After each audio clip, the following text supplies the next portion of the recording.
নমস্কার, রুবিস kitchen blog থেকে বলছি। কেমন আছেন সবাই? আশা করি সবাই ভালো আছেন। আমিও ভালো আছি। আবারও চলে এসেছি নতুন একটা ব্লগ নিয়ে। এই ব্লগটা প্রথম আমি ব্লগে এত 7 মিনিট 5 মিনিট কেন, আজকের ব্লগটা 10 মিনিট হয়ে গেছে। তো যাই হোক, কষ্ট করে সবাই একটু দেখে নেবেন। আর সবাই বড়রা আমার ভালোবাসা নেবেন, প্রণাম নেবেন, ছোটরা আমার ভালোবাসা নেবে।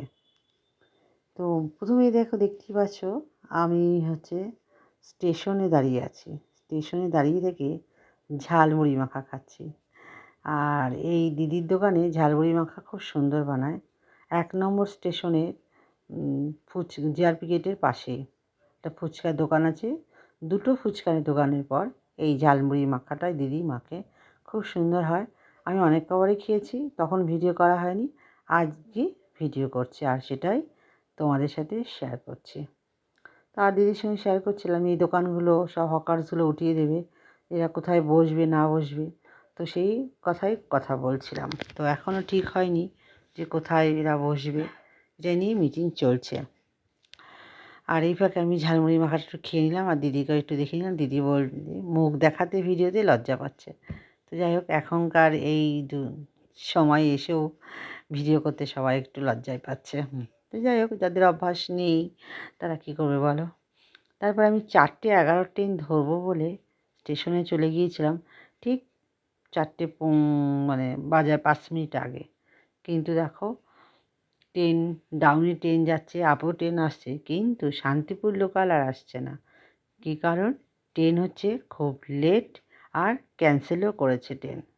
কী মুশকিলে পড়েছি, 4:11 ট্রেন ক্যান্সেল করেছে, 5টায় ট্রেন। 1 ঘন্টা আমি স্টেশনে বসে আছি। তারপরে আর মার জন্য নিয়েছিলাম তরমুজ আর দাদার জন্য নিয়েছিলাম বিরিয়ানি। বাড়িতে অল্প বিস্তর একটু বিরিয়ানি বানিয়েছিলাম। দাদা বিরিয়ানি খেতে খুব ভালোবাসে, সেই জন্য ওর জন্য একটু বিরিয়ানি নিয়ে গেছিলাম, বিরিয়ানি। আর মার জন্য তরমুজ। আম নিইনি, কারণ আমাদের বাড়ির গাছে প্রচুর আম, সেই জন্য মা বললো আম নিয়ে আসিস না, অন্য কিছু নিয়ে আয়। বলেছিল এর আগে। আর আজকে যে আমি যাচ্ছি মা জানে না, আমি একটু বুদ্ধি করে তরমুজটা নিয়ে নিয়েছি। আর এই দেখো, অনেকক্ষণ অপেক্ষা করার পর শেষ পর্যন্ত ট্রেনে এসেছে। ট্রেনে উঠে গেলাম আর যেতে যেতে একটু ভিডিও করে নিচ্ছি। রানাঘাট সুরেন্দ্র হলে কী বই চলছে, ইচ্ছে আছে দেখতে যাওয়ার। দেখি যাব। কি পিসি একটা চলছে, যাব দেখতে। বাংলা বই আমার দেখতে ভালো লাগে, কারণ সচরাচর বাংলা বই দেখা হয় না, সেই জন্য। আর ট্রেনে করে যাচ্ছি, কথা বলছি, ভাবলাম কি ভয়েসটা দেব, কিন্তু পাশেই এত জোরে কথা বলছি, কিছুই দেওয়া যাবে না, কপিরাইট যদি চলে আসে, এই ভয়ে আর দিইনি। তো চলে আসলাম ফুলিয়াতে, ঢুকে গেছে ট্রেন। আর তার আগে আমি একটু যেতে যেতে আমাদের ফুলিয়াতে এই দৃশ্যটা খুব সুন্দর হয়, চারদিকে কলা বাগান আর তার সাথে কিছু বাড়ি, বেশ ভালো লাগে। সেটাই আমি ভিডিওটা করে নিলাম। আর গ্রামেগঞ্জে ভিডিও তোমরা জানোই, ভালোই লাগে তুলতে। চলে এসেছি ফুলিয়া, মারও বাড়ি আমারও বাড়ি। তবে আমার বাড়িতে আমি থাকি না, আমি রানাঘাটে থাকি, রানাঘাটে রেন্টে আছি। আর ফুলিয়ার বাড়িটায় আমি একজনকে থাকতে দিয়েছি, কারণ সে পাশে বাড়ি করছে, কোথায় থাকবে, খুবই গরিব। তো সে বললাম তোমার বাড়িতে থাকবো? তা আমি বললাম হ্যাঁ থাকো, কী করবো, বাড়িটা ফাঁকাই পড়ে আছে, তো থাকতে দিয়েছি। তো আগে মার সঙ্গে দেখা করব, তারপরে যাব আমাদের বাড়িতে। আর আমাদের বাড়ি হয়ে একটু কাজও আছে, ওখানে মেম্বার কে আছে তার সঙ্গে একটু দেখাও করব, কথা ছিল অনেক। চলে এসেছি মার বাড়ি, হঠাৎ করে, মা জানে না, হঠাৎ করে চলে এসেছি, কি মন চাইলো যাই। আর সবচেয়ে বড় কথা হচ্ছে যে বিরিয়ানি বানিয়েছিলাম, তো দাদার জন্য দিতে এসেছি, দাদা বিরিয়ানি খেতে ভালোবাসে, সেজন্য বিরিয়ানি দিতে এসেছি। আর মার জন্য তরমুজ। চলো ঘরে গিয়ে কথা হচ্ছে। আর মা দাদার বাড়ি যত পোষ্য আছে সব ঘরে বন্ধ, সব শুয়ে আছে দেখো। চলো পরে তোমাদেরকে দেখাচ্ছি।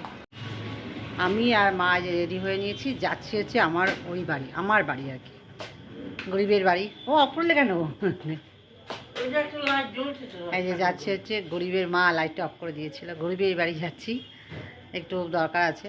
আর তারপর সাথে তো তোমরা দেখতেই পাচ্ছ যে পোষ্য আমাদের রাজপুর সুইট, এটা হচ্ছে লাভলি। চলো পরে এসে আবার তোমাদেরকে দেখাচ্ছি। চলো আমার লাইট অফ করে দাও। যেই বেরিয়েছে আর দেখো অমনি বৃষ্টি পড়ছে, আর একটা ওষুধের দোকানের সামনে দাঁড়িয়েছি, একটু ওষুধ নিল মা। তারপর আমরা যাচ্ছি হচ্ছে মেম্বারের বাড়ি। পৌঁছে গেছি আমার ওই বাড়িতে, কিন্তু বৃষ্টি পড়ছে বলে একদম ভেতরটায় আমি আর যেতে পারিনি, আমার বাড়িটাও যাইনি। তো মেম্বারের সঙ্গে একটু কথা বলে চলে এসেছি আবারও সেই টোটো করেই মার বাড়িতে এসেছি। প্রথমে তখন দেখতে পেলে মার বাড়িতে এসেছি, এসে নিয়ে চা খেয়ে একটু গল্প করে আমও খেয়েছিলাম, মা চা করে দিয়েছিল, আম খেয়েছিলাম। খেয়ে মাকে নিয়ে চলে এসেছিলাম আমার এই বাড়িটায়। তারপরে আবার বাড়ি চলে গিয়েছিলাম, মার বাড়িতে আবার যাচ্ছি। দেখো ওনার সঙ্গে কথা বলে নিয়ে তারপর আবার যাচ্ছি মার বাড়ি। তারপরে আবার একটু বসে আবারও চা খেয়েছি, আবারও এখন চলে যাচ্ছি ফুলিয়া। 8টার ট্রেনটা ধরবো, কিন্তু দেখলাম ফোনে যে 8টার ট্রেনটা ক্যান্সেল, তো আমি আর 8টার ট্রেনটা ধরিনি, পর 9:02-এর ট্রেনটা ধরবো। আর এদিকে পোষ্যগুলো সব ছেড়ে দিয়েছে, দাদা এসছে। তো চলে এসেছি ফুলিয়া স্টেশন, আর ফুলিয়া স্টেশন মানেই আমার বাড়ি, আমার বাপের বাড়ি। ওরা তো মাঝে মাঝে আসি। আর ফুলিয়ায় সবচেয়ে বেশি হচ্ছে আম পাওয়া যায়, ওদের সবাই কাদর করছে। আর আমি ঝুড়িকে আম বাইরে বলো আর কলকাতায় বলো, এখানে সব সাপ্লাই হয় আমাদেরই ফুলিয়া গাছের আম। আর আমরা কলকাতা থেকে এই আমগুলো আমরা কত দাম দিয়ে কিনি না, আর এখানে ফুলিয়ায় আম কত সস্তা। এমনকি রানাঘাটেও কিন্তু ফুলিয়া থেকে রানাঘাটে আমের দামও বেশি। আর যদি আম তোমরা ভালো খেতে চাও তাহলে অবশ্যই তোমরা চলে এসো ফুলিয়াতে, শান্তিপুর ফুলিয়া। তবে আমি আম নিইনি, ইচ্ছে ছিল আম নেওয়ার, তো আম নিইনি। পরে একদিন এসে একটু বেশি করে আম নিয়ে যাবো, আমি তো অন্য কিছু নিয়ে এসেছি।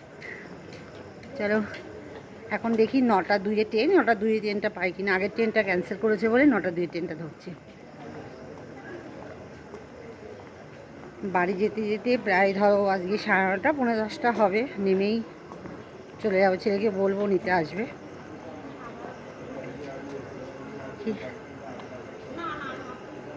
আজকে এটা জিজ্ঞাসা করি আমি।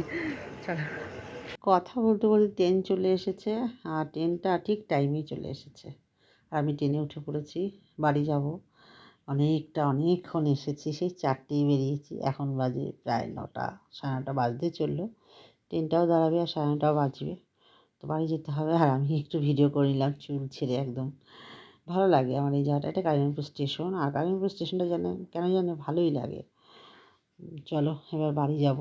আর বাড়িতে গিয়ে কী খাবো না খাবো সেটাও চিন্তা ভাবনা করছি। ভাত তো আমি খাবোই না, তো দেখি একটু অন্য কিছু খাবো, ছাতু মুড়ি কিছু একটা খেয়ে নেবো, কিন্তু ভাত আমি খাবো না। মুড়িও আমি খেতে ভালোবাসি না খুব একটা, ঝালমুড়ি মাখা ছাড়া, তো আমি ছাতুই খেয়ে নেবো। আর আমি না বিরিয়ানি খাবো না, কারণ হচ্ছে বিরিয়ানি একবার খেয়েছি, আবার বিরিয়ানি খাবো, সেই জন্য বিরিয়ানি খাবো না। তো আমি ভাবছি ছাতুই খেয়ে নেবো।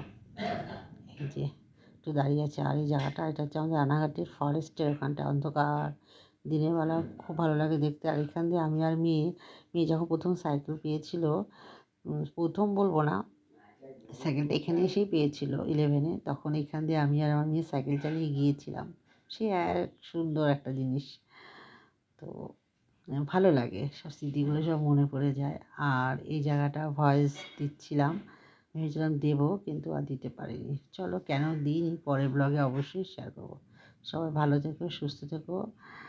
আগামীকাল আবার পরের ব্লগে দেখা হবে তোমাদের সাথে। চলো টাটা, গুড নাইট। আর এই জায়গাটা যেন কেন আমার এত ভালো লাগে, আমি যতবারই আসা যাওয়া করি এই ভিডিওটা তুলবই, আমার সাথে সাথে তোমাদেরও অভ্যাস হয়ে গেছে। চলো আজকে এই পর্যন্ত, সবাই ভালো থাকবেন, সুস্থ থাকবেন, আবারও দেখা হবে পরে একটি ব্লগে। আর ভালো লাগলে একটা লাইক কমেন্ট শেয়ার করে দেবে, নতুন যারা আছো তারা অবশ্যই সাবস্ক্রাইব করে দিও। আর আমি এখান থেকে টোটো করে বাড়ি যাব না, ছেলেকে ফোন করে দিয়েছি, ও আসবে স্কুটি নিয়ে, বাড়ি চলে যাব। চলো গুড নাইট, টাটা।